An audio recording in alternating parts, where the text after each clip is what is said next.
When someone is sharing something that is real for them, that is true, we're almost biologically engineered to pay attention to it because something important is happening.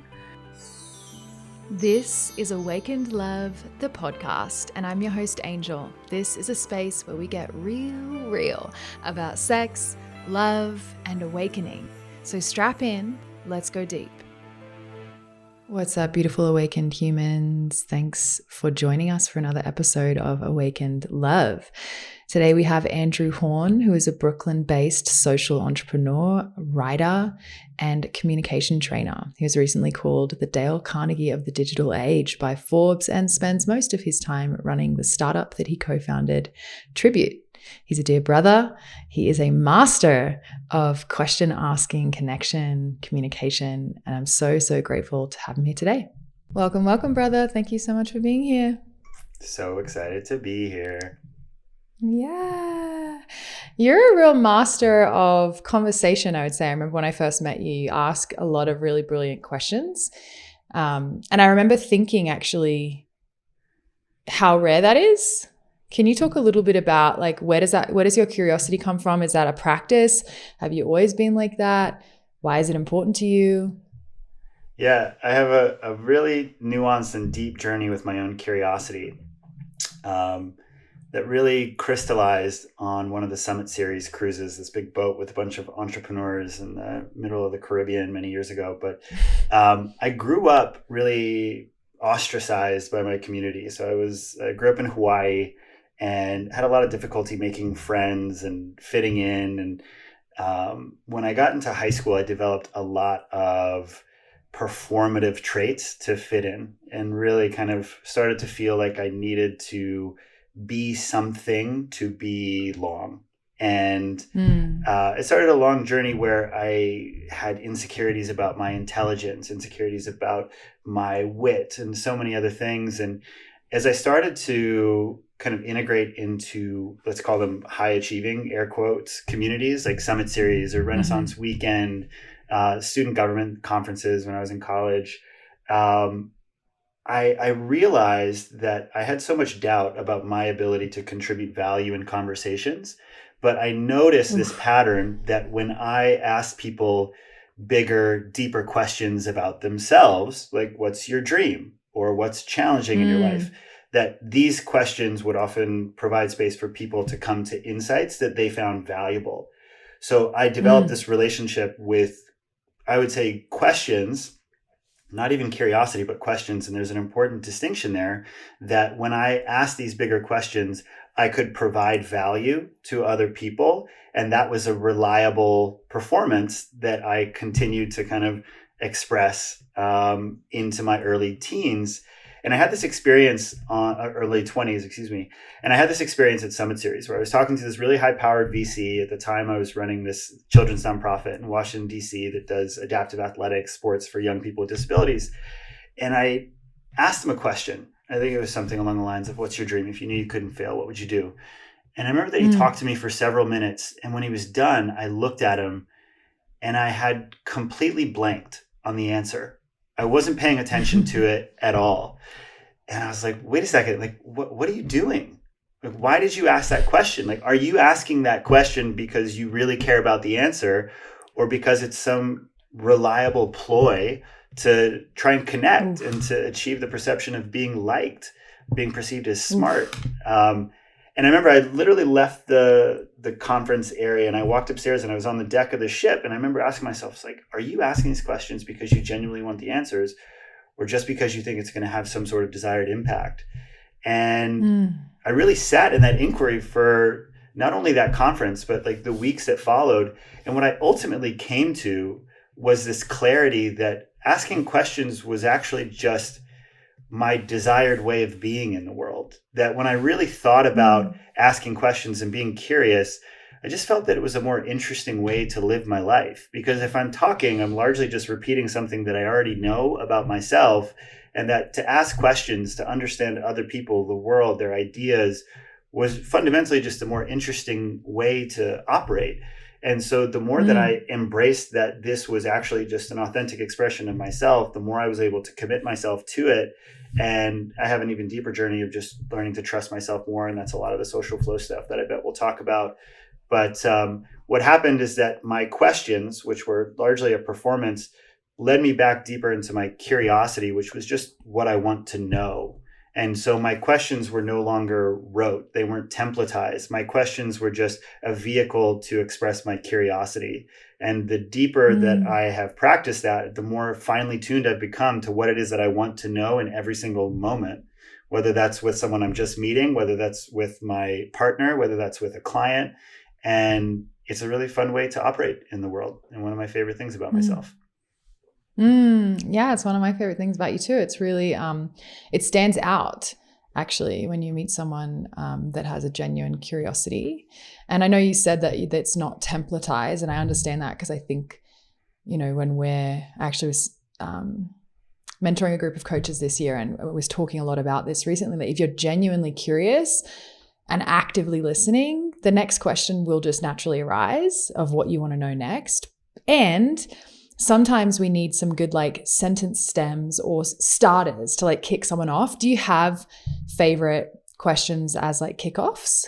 Yeah, absolutely. So I have what I call my big five. And I think that these are for me, and I find that there's oftentimes some crossover in other people's, but I think that everyone has this fundamental curiosity in the world. If you were just to ask yourself the question, generally speaking, what do I most want to know about the people that I meet?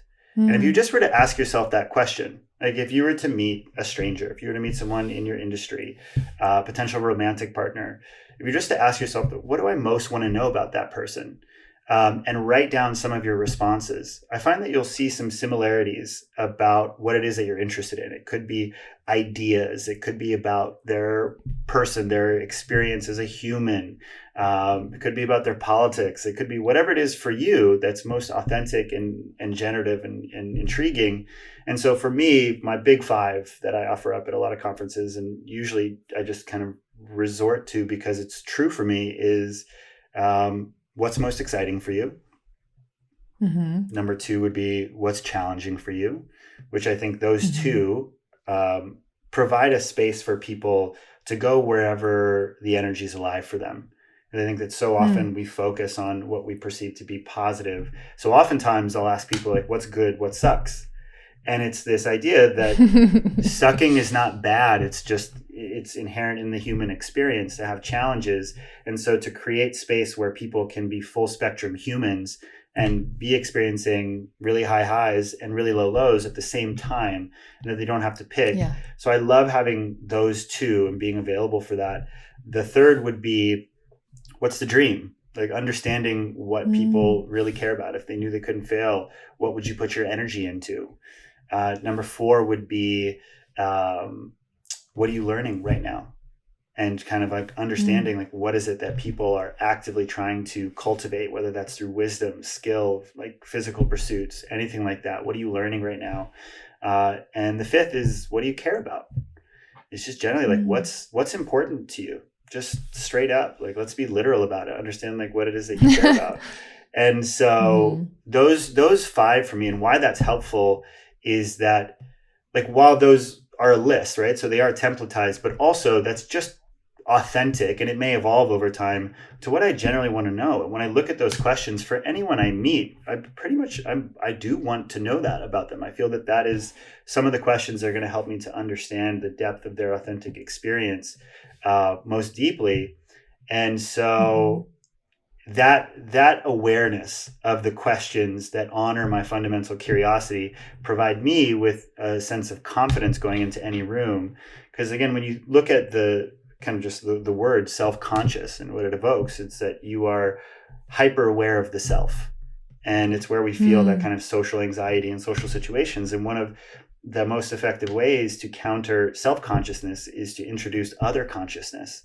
And so one of my favorite things to do with clients and when I teach and when I speak is to really engage social anxiety and awkwardness just through the lens that, number one, it's an inherently human experience that we all, even people who don't identify as shy or awkward, who identify as extroverts, everyone feels social anxiety. And so we can just humanize that experience, and it's normal to feel that. I mean, 60% of people in the US identify as either shy or dealing with social anxiety. So you're actually in the majority if you experience that. But that fundamentally, anytime we feel tension or anxiety or resistance in a social situation, that resistance that we feel, it's just an opportunity for us to recognize that we're likely focused on external forces that we don't control, which is how people are going to respond to us, which is how we are being perceived, worrying about being liked. These, again, external forces that we are never going to control. And so we can use that physical reference point as an opportunity to put our awareness internally. And one of the things that we always control is our curiosity. Our curiosity is ours. And so we can use that of saying like, oh, I'm likely focused on these external forces. What's one of the internal ones that I can control? Curiosity. You will always have your curiosity as a conduit to drive you towards connection. And simply asking yourself that question of what do I want to know is one of the most reliable ways to provide yourself with content that will authentically drive you into conversation and connection that's meaningful to you. Yes. Oh my gosh. Want to hear that question the first time you posed of like, what do I genuinely want to know? I felt like such an activation in my heart space. It's such a beautiful question. I hope everyone listening wrote that down and really does do that exercise. You're talking about how social anxiety is this focus on external forces and often ones we can't control. What do you think triggers that? Why do we do that? Shift into this like focusing on external forces that we can't control.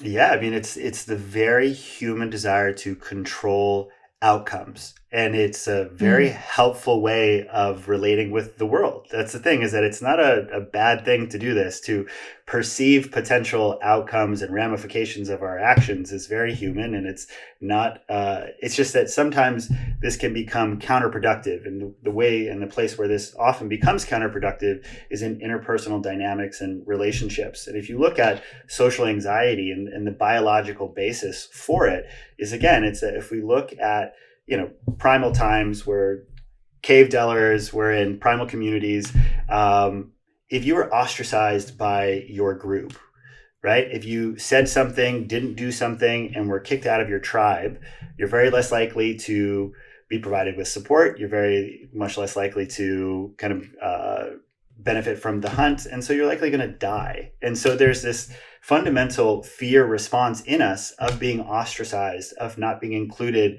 of not receiving love. And so oftentimes our way of controlling that fear impulse, which again is very human, is to try and control these external outcomes, right? We're focusing on saying the right thing so people will respond positively. We're focused on doing the thing that we think people will like because that's actually going to get us included. But what happens is that this way of externally focused thinking, again, opens us up to anxiety. And so the process of taking that external focus, shifting it back internally again, is so counter to how we have been raised and taught to belong and to excel and to connect with people. But when we do that, when we begin to trust our authentic experience, connect with it, and offer that to others, it is usually the most effective way to earn trust and respect from other people, because they can feel that real integrity and resonance with self. There's like less dissonance there. Yeah, it's like an embodiment. It's funny that, right? Like the thing we do to try and control whether we'll be accepted or connected with actually drives us further away from that authentic connection.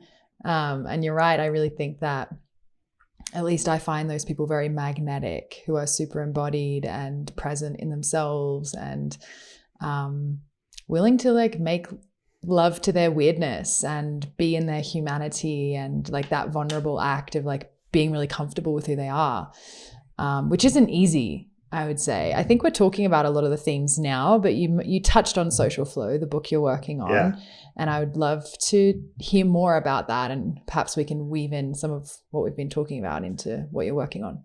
Yeah, you talked about these concepts, right, of trusting the self, knowing you're weird. And so when you look at the etymology of what we relate to confidence. What is confidence? Confidence is usually understood as a belief in one's ability to accomplish our object. It's walking into a business situation or a social interaction and thinking like, I can do this. I have what it takes to do this. It's trusting ourselves, knowing ourselves and trusting ourselves. And the old adage of just be yourself has been thrown around forever. But if I were to ask most people, well, how do you do that? How do you be yourself?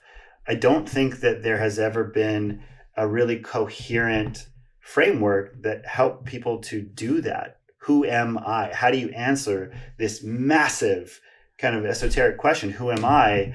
And so what social flow does is it is a 4-question framework that fundamentally shifts our awareness back onto our intrinsic motivation to communicate and connect.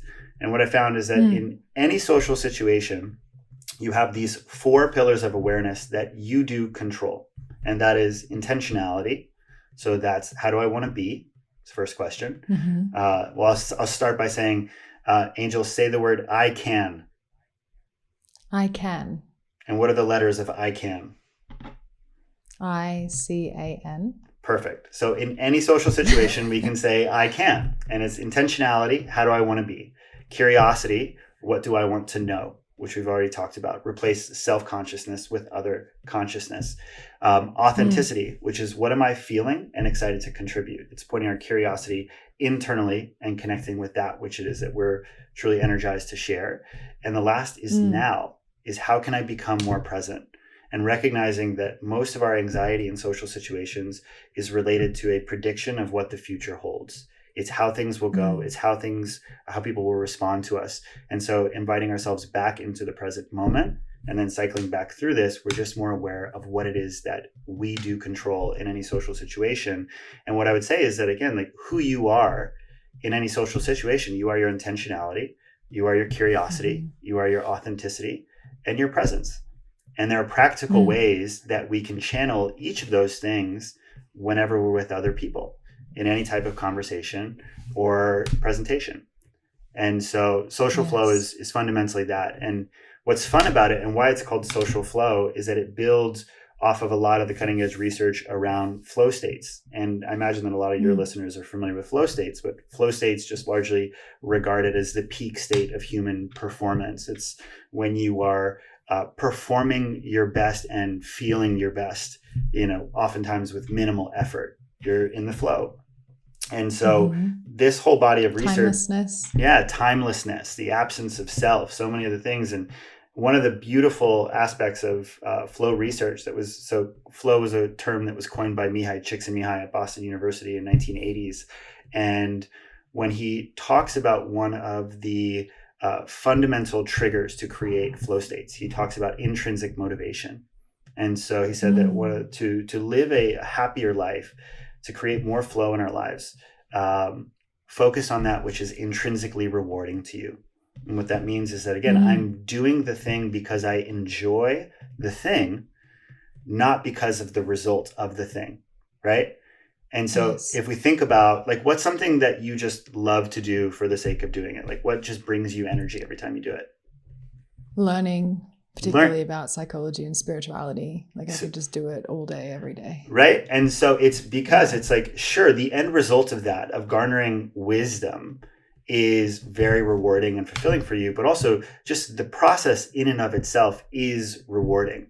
Right. And one of the beautiful terms that he used to coin this experience is that for you, learning about psychology and spirituality is an autotelic experience. And autotelic is one of my favorite words. And autotelic means something that is done for its own sake. Something that is done for its own sake. And so here's the very tantric. Yeah, no, very much so. I'm getting there. Watch that. So, because it's that what we're doing is we're creating the Tantra of conversation. Because if you think about some of the best advice I've ever received about how to have great sex is to become less goal-oriented, right? Ding, ding, yes. Is to release my desire for whether it's orgasm, whether it's ejaculation, being received or appreciated. If I can release my focus on a goal and focus on what is energizing and pleasurable in the moment, the experience itself becomes more generative and more enjoyable. And how do we do that for conversation? Because so often we're engaging in conversation and communication because we want the end result. We want to be perceived a certain way. We want to be welcomed into a community. We want people to say yes to us. And it's natural to have those goals so we can have those goals. But one of the principles of flow states is a clear goal loosely held. And so when we're able to just come back to, well, what would make conversation itself enjoyable, then it just becomes easy. We're able to tap into social flow where we are just doing the thing naturally because we enjoy it. We don't need to be liked or perceived a certain way, because when we're focused on our intentionality, what's going to make this fun for me? How do I want to be me? What I want to know and understand, what's generative for me to share, and how can I be more here, more present? Then conversation becomes rewarding in and of itself. It becomes an autotelic pursuit. And that's when things really start to open up. It reminds me of this quote I read on Instagram recently, and I wish I could remember who authored it, but it was, don't fall in love with the outcome. Instead, allow the creative process itself to penetrate you. And I was like, whoa, beautiful. It feels very resonant with what you're sharing. One of the points you made was, what do I want to contribute? And I think, and I'm not sure if this is true in your work, if you've seen this, that a lot of folks can struggle with knowing what they bring to a space and what are their gifts and what can they contribute. Is that something you could speak to if anyone listening is feeling that way? Yeah, absolutely. I think that when I think of authenticity, I often relate to it as pointing our curiosity inwards. And what I would say is that for a lot of people who are starting on this journey of learning to trust themselves and to express themselves authentically, that one of the biggest inhibitors is because we don't have a fundamental connection or awareness of ourselves, of who am I? What am I interested in? What are my beliefs? What are my values? What are my priorities? And so I would say that oftentimes, like, it's first just sitting with, because for a long time, I had such a desire to connect in social situations, and I was so focused on what people needed to hear from me to be liked.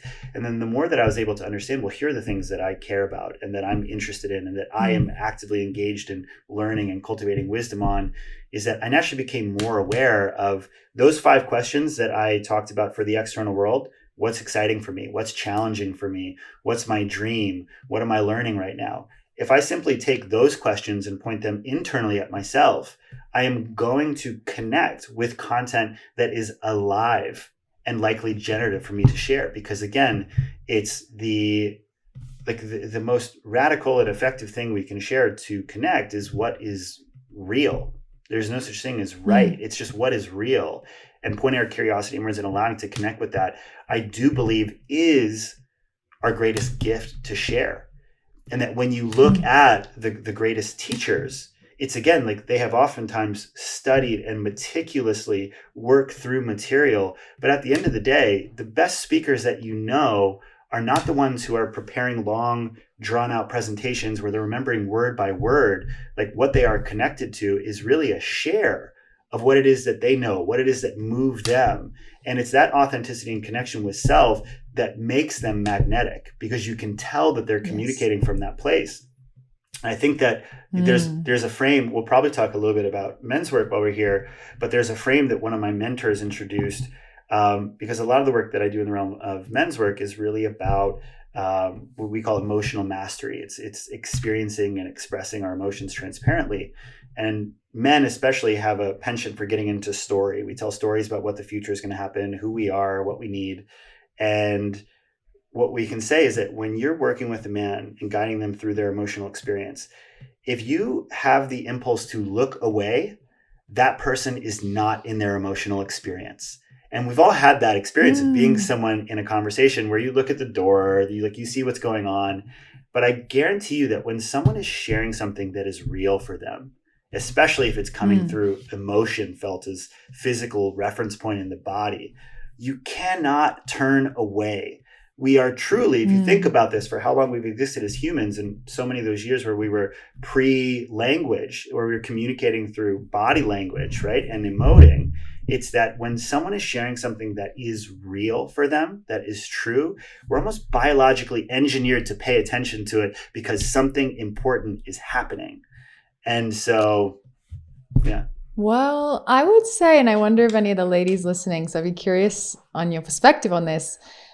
As women, very often, and I'm going to use the generalization of a heteronormative relationship because that's the relationship I'm in, but sometimes you'll be really in your emotional experience and perhaps your partner won't be able to look and stay with you because oftentimes men, is it nature, is it nurture? Probably a lot of it is how we socialize men to disconnect from their emotions or that they're not allowed to express. Or so then it's like if you're in your anger or you're in your fear or you're in your tears, it can take a man who's done a lot of work to be able to actually maintain connection to you in that space. So I don't know that it's automatic that when you're really in your emotions that maybe I feel that in the coaching space, but we train for that, right? To lean in. But I do think sometimes people, and not necessarily just in couples, like sometimes maybe friends or family members might not actually lean into you when you're in a real emotional experience because they don't know how to lean into that part of themselves. Would you also hold that to be true? Yeah, I mean, I guess that I'm probably holding it more in the frame of social conversation where you will not be bored. If someone is sharing from that place, you may be deeply triggered and running for the door because you don't know how to handle it, but something will be happening that will be connecting with you, right? And if someone's withdrawing from a situation, it's because it's triggering something in there. And so, may not be the most conducive with connection in every single moment. But as it relates to that, I think so much of the reason that I value this emotional work for men, it's because increasing our capacity to simply be with our own emotions without the desire to withdraw, to retreat, to attack, increases our capacity to hold those emotions with anybody else, and so that's why it's so fundamental. So I would agree with you that, if people have not done some of this deeper emotional work, it can be hard to hold not just their own emotional experience, but that of anyone that they're with. Yes, very, very true. I'd love to hear the origin story of Junto. You're talking a little bit about it now, the men's work that you do. Yeah, Can totally. you share more? So essentially what had happened is really the origin of social flow was because I got invited to this training in something called Gestalt awareness practice at the Cleveland Institute of Gestalt. And Gestalt therapy is its own thing, and people would kind of compare it to psychoanalysis, which was the predominant modality of psychotherapy through basically the 60s through 80s. Gestalt was a more experiential instead of analytical process. It was much more about creating spaces for people to just become present to and to inquire and explore their experience, often through the lens of emotions. And Gestalt awareness practice was really a more holistic, awareness practice. It wasn't presented as a therapeutic modality, but really as a practice of awareness. So I got invited to this workshop, and I had this really funny experience looking back at it, where the facilitator invites us to relate to ourselves in very specific ways before we begin. And he says, I want you to engage your thoughts and feelings as real and valid and deserving of a voice. I want you to engage your curiosity as real and valid and deserving of a voice. If you have a question, ask it. And I will invite you to exist in the here and now, to just be fully present. And whenever I sign up for any sort of personal development workshop, I kind of just want to abandon my identity or way of being. I'm just like, whatever you're offering, let's go there. Let's try it on for size and see who I am in your frame. And there was this woman there. Her name was Megan. And we were two of the only 30-year-olds in the class. I was in my early 30s. Most of the people there were in their 50s. It was an entrepreneurial group. And I really wanted to connect with this woman. She had built this big media empire. She was really cool. And I just thought, we're the two young people here. We should connect and hang out. But I think we've all had that experience. And this is certainly mine in the moment, which is that I'm trying to make inroads. I'm asking her questions, and she's just not having it. I'm just getting iced out. She's giving me one-word answers. She's doing what I was talking about, which is like looking at everyone else while we're talking. And so I start to feel bad. I start to get insecure of like, oh, this successful entrepreneur isn't interested in talking to me. Like, what is it about me that makes her not interested here? And so I start to withdraw. And then we have this experience at the first break where I go to the coffee machine. Megan kind of walks out. I see her walking towards me. It's just the two of us. And I remember the prompts from the facilitator. He says, whatever you're feeling and thinking is real and valid, deserving of a voice. So I said, okay, let's do that. And so she walks over and I said, hey, Megan, I just want to let you know that I think what you built is amazing and super cool. And I wanted to share that I felt like I've been trying to make inroads with you and that you haven't really been interested. And I just wanted to let you know that I'm probably going to stop. And if you're ever interested in connecting this weekend, just let me know. And I'd love to chat and connect. And guess Talk what? about radical transparency. That was the prompt, right? Let's give it a whirl. And do you know what the next thing how do you think she responded? Probably very positively. She started bawling. So she breaks down in tears and immediately she says, I don't want to fucking be here. She's like, my co-founder is suing me. My boyfriend is breaking up with me. This is the last place on the planet that I want to be. And immediately, it was like the lines of the Matrix had presented themselves, not just for this relationship, but every relationship in my life, that I was not interacting with reality, that I was interacting with this fabrication of what other people thought of me that led to these feelings of insecurity, shame, that I'm not good enough. And what happened is we walked back into the room. Megan shared what was real for her. And then you saw 5 other people in the room of 30 people who are like, I think this is stupid. I don't want to be here either. Right. And so it brought the entire room into this deeper layer of authenticity. And one of the fundamental shifts for me that happened in that room is that I saw that my authenticity was not just about me feeling good or being myself, but that fundamentally, if I cared about the experience of others, that my authenticity could be and was an act of service that liberates other people's authenticity.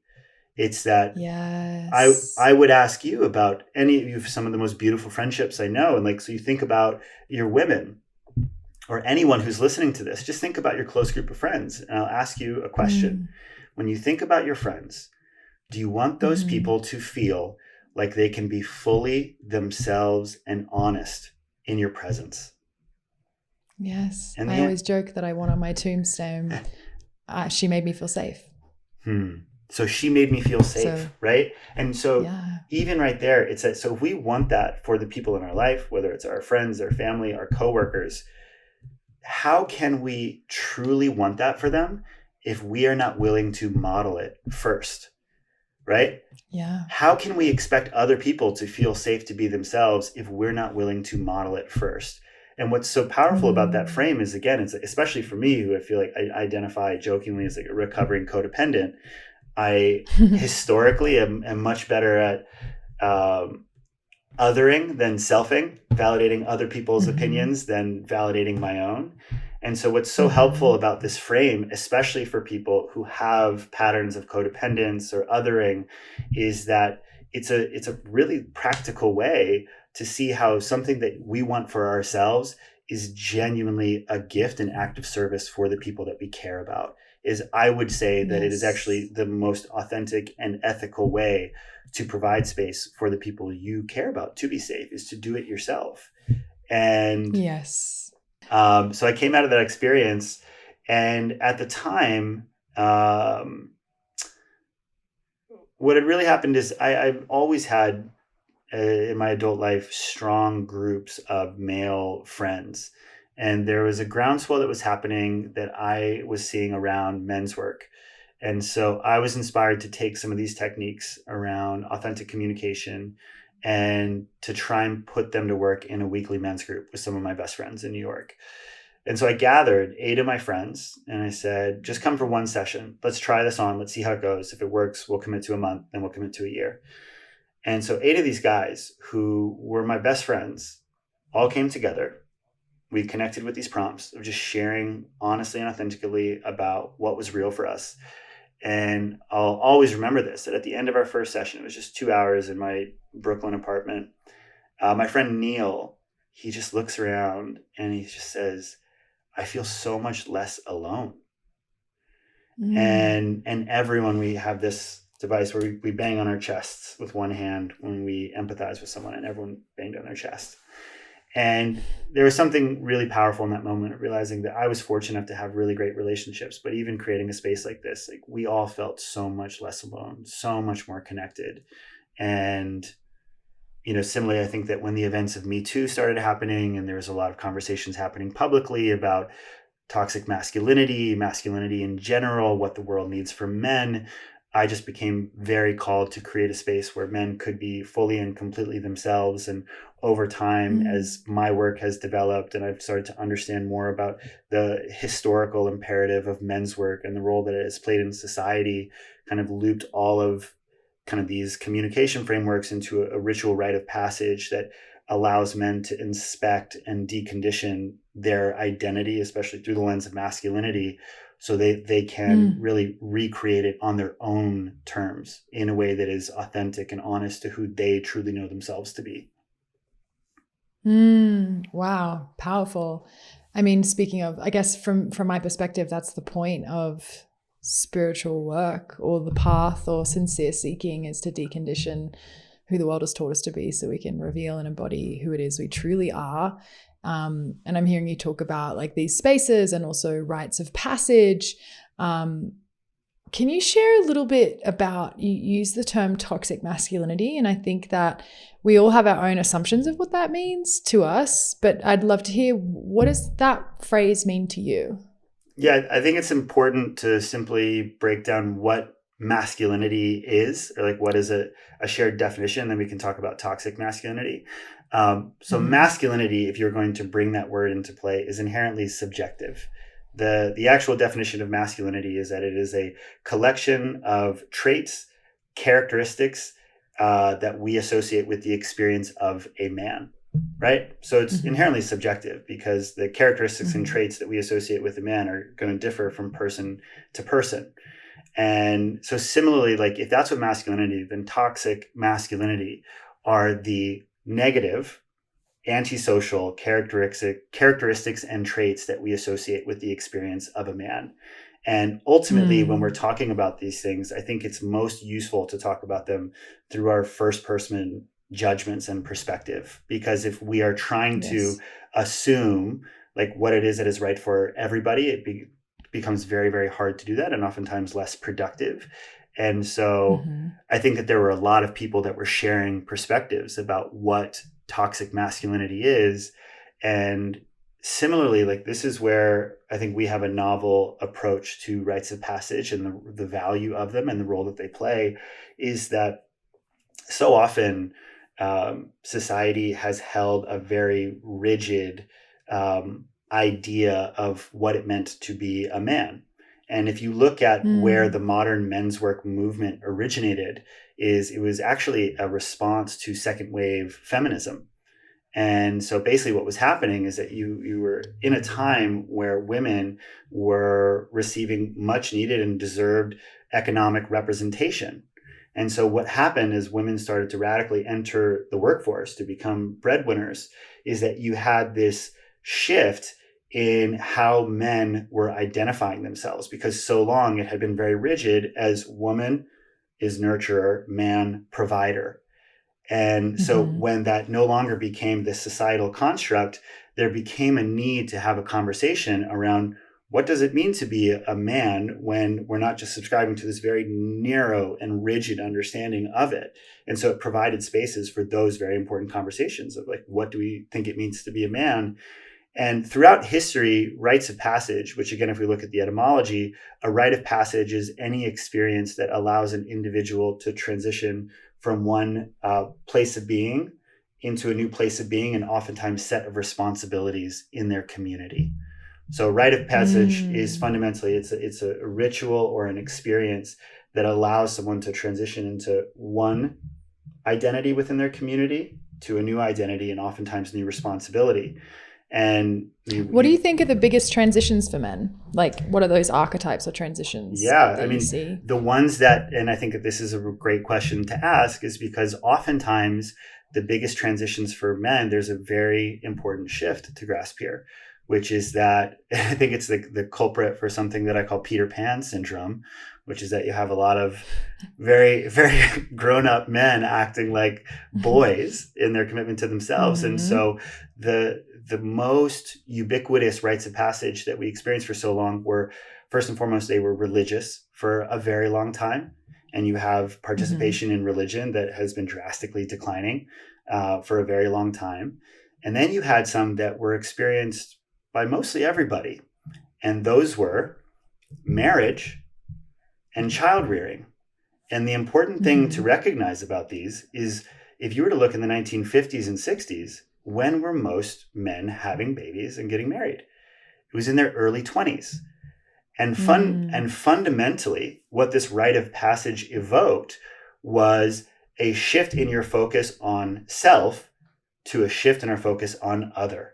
Is that I'm going to consider and take responsibility for the experience of another through my partner or through a child. Whereas now those have been pushed off into our 40s and 50s, and people are able to persist with this self-centered approach to their lives. And so I think that, and you also had conscription, which was service in the military. So again, if you look at these very direct and significant initiations, they've kind of been pushed off. And so I think that that's the reason that, you know, a lot of these new ritual rites of passage initiations are helpful. But a lot of times rites of passage were, especially as we look at the rite of passage from boy to man, it's people were stepping into an identity that was defined by the community, right? Here's what it means to be a man. Here are the expectations and the responsibilities of you. And I think that especially kind of like in earlier times of tribal civilizations was very important for the thriving of those communities and societies. Say, like, here are your very direct responsibilities and what's expected of you, and you needed to fit that role for the thriving of the whole. Whereas I don't think that we're in a time where those types of collective articulations are necessarily beneficial. I think that we're in a time now where the purpose and what we do with our rites of passage is that there is nobody who can tell you what it means to be a man other than you.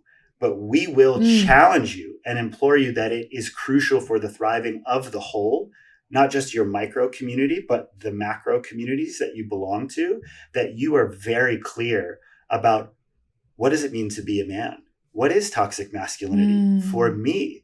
So that you have a clear understanding of what that is. And so I think that that's really what modern rites of passage, I hope, can provide, is an initiation that's not saying, do this thing and you will become a man by these standards, but do this thing and you will step deeper into an understanding of what you think it means to be a man and who you are on your own terms. And simply by doing that, people are going to connect with values that drive pro-social behaviors that serve not only them, but their families, their friends, and their larger communities.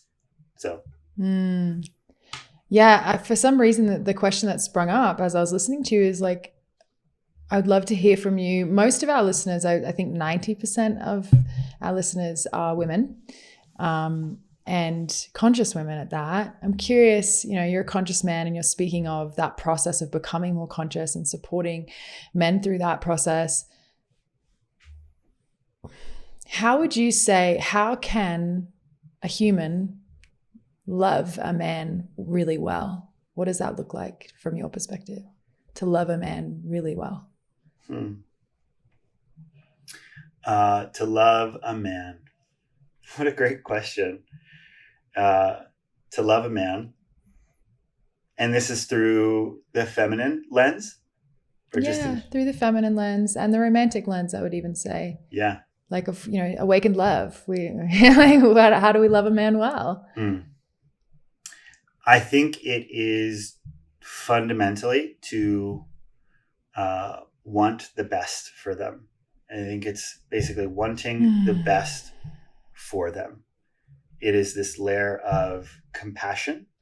And so I would say it is a foundation of compassion, wanting the best for them, which then to me evokes this expression of curiosity, of not necessarily what do I think is best for them, but what do they think is best for them? Like, what's going on for them? What do they need? What do they desire for their own ascension, evolution? growth. And the next is, it's a fun dance of acceptance and accountability and loving accountability. And it's acceptance of their experience, being able to welcome in and hold that. I think that for, a lot of the work that we do at the Junto is really around shame. It's growing up with the experience that some of the aspects of ourselves are not welcome, are unlovable, are fundamentally not okay, which leads us to hide and not share ourselves. And so I'd say it's that acceptance. And then the last one of what it means to love a man is there's a layer of loving accountability, of holding them accountable for their highest. And if you are in a relationship, I think fundamentally when relationship works, it's because someone is choosing you to reflect them, is to be their mirror. There must be a level of respect for, I trust this person's perspective on the world and on me. And so to radically and transparently share that reflection is that, like, I do not believe that transcendence or actualizing potential is capable without the love of a woman in this context. I think that that's fundamental. So how would you,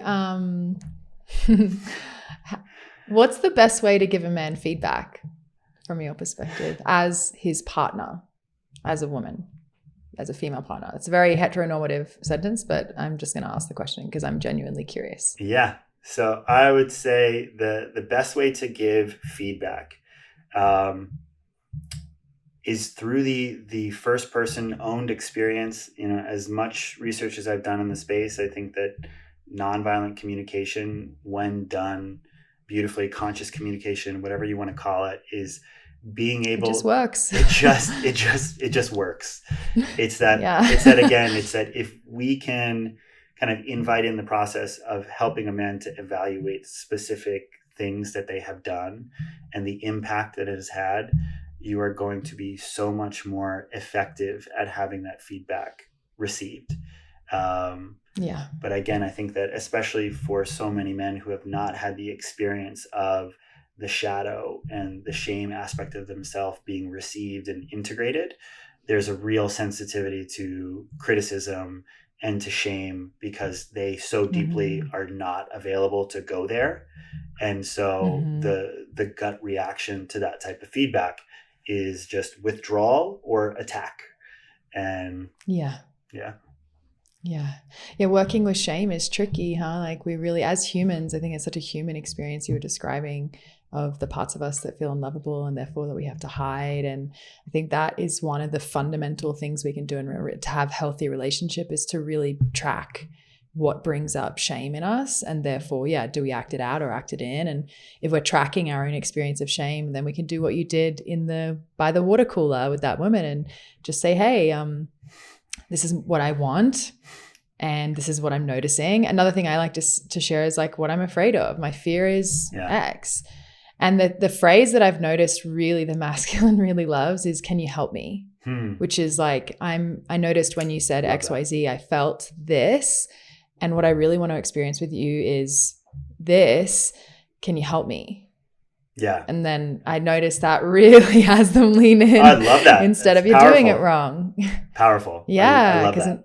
It's why do you think that works? I think that there is a layer in us that, even if you look at kind of like our gendered roles throughout history, it's that, it evolved from protecting, again, in tribal times, to protecting was then superseded by providing in modern times. And so there is both this inculcated, but I'd also say likely just kind of innate in our experience, need to serve, to really kind of like validate oneself and to affirm, that who we are.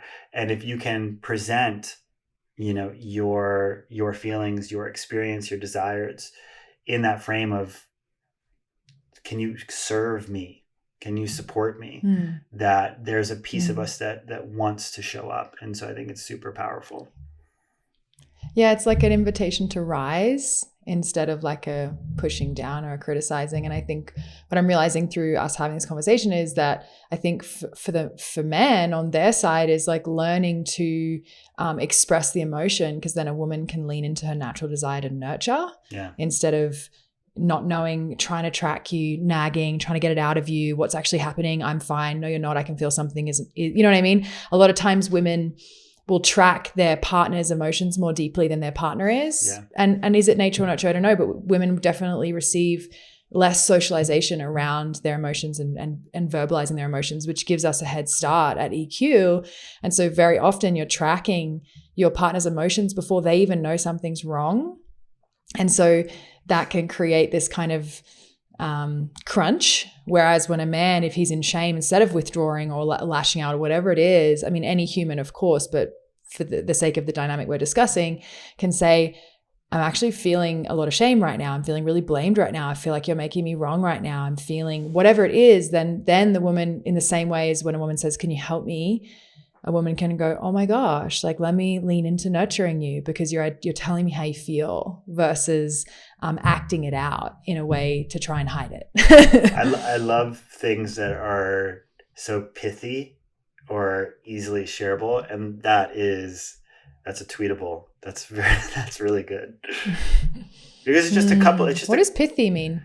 Pithy is something that has like a lot of meaning and is concise. If something is pithy, it's concise and it's clear. It's like how it sounds. I like words like that. Totally. A little onomatopoeia. So we're talking about deconditioning a lot. Yeah. I'd be curious to lean in more around this conversation around masculinity, around how do we architect our sense of self through the lens of masculinity? Yeah, totally.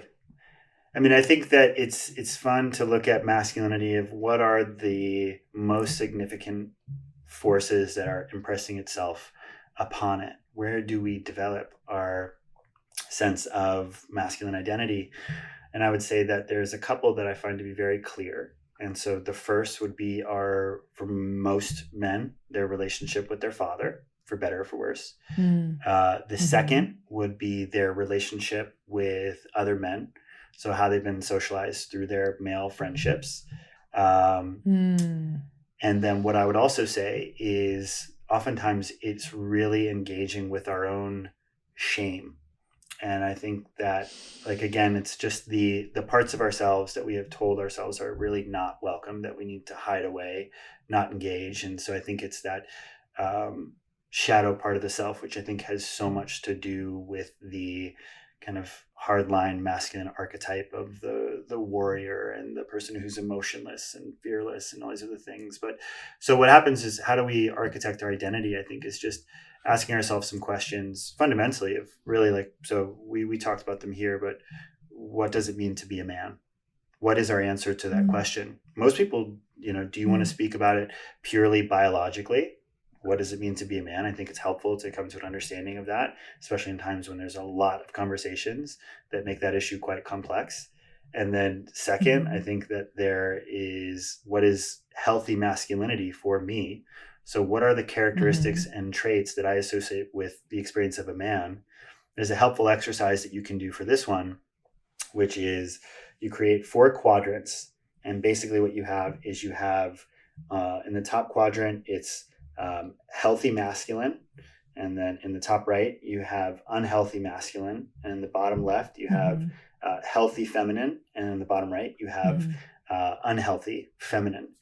And what you're able to do is just do a quick audit of your own relation to these terms. What is healthy masculinity? What is a positive masculine trait? What is a negative masculine trait for me? And what's really helpful about it is, especially for people who are just embarking on this, is that it helps us to understand some of our own biases and understandings of these different traits, of how we show them. But it also shows us that obviously we all occupy these different traits across the spectrum of masculine and feminine, which provides a degree of fluidity for people to occupy both of those spaces because they see the positive aspects of both of them. So I think that that's what helps people to come out of a very rigid identity of, like, I just need to be masculine. It's like, I really hope not. Yes. Yeah. And I love your allowance of, like, defining that for yourself. I will have often said that, and everyone listening will have heard me say it so many times, around this frustration of the binary and masculine, feminine, and other coaches or teachers defining what that is, instead of people, exactly as you're saying, asking the question, what does it mean to be a woman to me? Yeah. So I really like that exercise, because there's a complexity of how you can hold all of those different layers, versus this like black and white binary thinking. My Lord, brother, I feel like we could talk for many more hours, but we're at time. So we're going to move into some rapid fire if you're ready. Let it rip. Biggest turn on? A woman who can receive.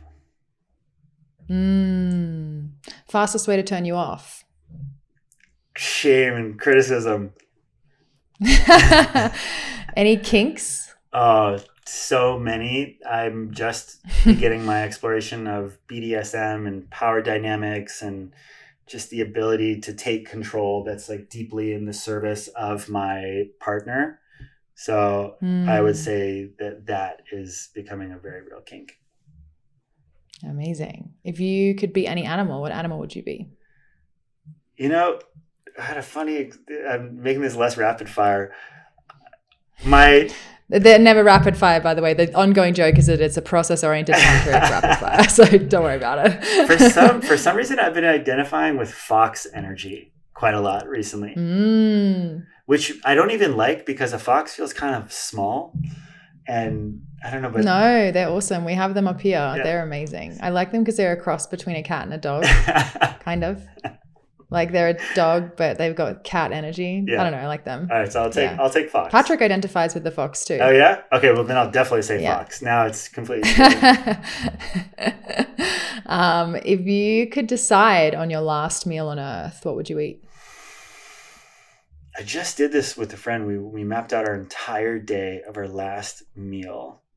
Wow. You know what comes to mind is probably the last meal that I ever had it's like the last happy meal that I ever had with my entire family together. And it was a big plate of mashed potatoes at a restaurant that was closed in a like empty town in upstate New York. For some reason, that's what comes to mind. But I think if I were going to have any food, like that would take me back to a place of like feeling really connected and happy with my family. Like that comes to mind.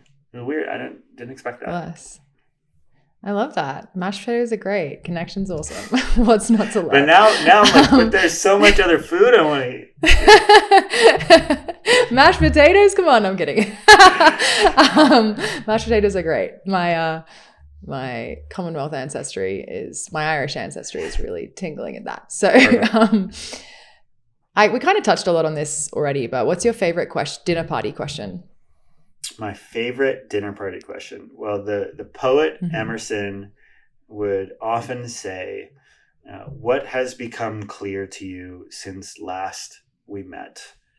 And I think this my favorite dinner party question is whatever is most alive for me generally. And so, but I would say that understanding what's alive for people, what they're learning, I think again is like a direct path for me to understand the world more deeply through the lens of other people's perspectives. And so that's always one of my favorites.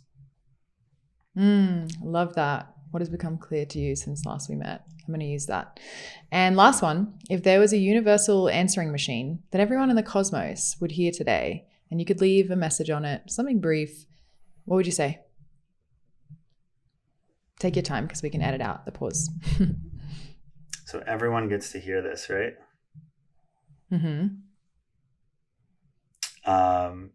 It would be, holy shit, you're alive. Before you do anything else, just take a moment to think about how ridiculous that is, how lucky you are, and the very strong likelihood that it will cease to be true at some point in the future. So remember, holy shit, you're alive. Rock and roll, baby. That is one of our favorite mugs, actually. So where can people find that merch? Holy shit, you're alive. We're alive. It's very on the nose. It is holyshitwe'realive.com. Love.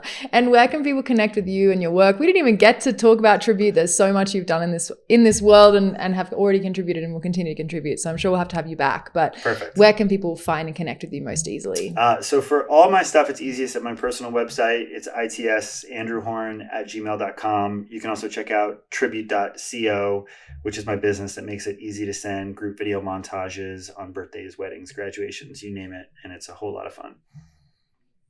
Yeah. Thank you so much for being here, brother. Our conversations are always some of my favorite, and this is just more evidence for that being true. More soon. Soon.